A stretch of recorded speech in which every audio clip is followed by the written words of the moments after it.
Hello, today we're taking a look at the Vantrue Element 1 Smart Cube Voice Commanded Controlled Dash Cam.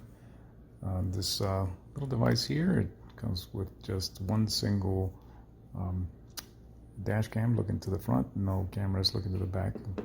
Nice little screen there.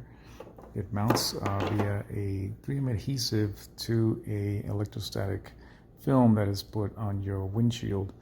It has a really nice feature that it is a magnetically assisted mount, so really simple to use. It does come with additional 3M adhesive for your mount. It does come with a separate electrostatic for your second vehicle.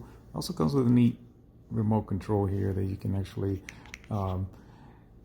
record certain snapshots or video or anything like that with an additional 3M sticker that you can put this on your steering wheel or anywhere inside your car.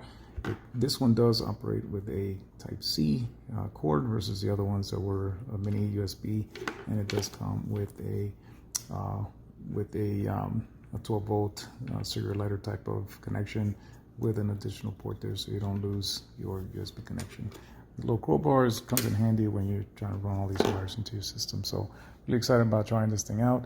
Vantrue has really good quality products, and really certainly going to be looking into that. So thanks.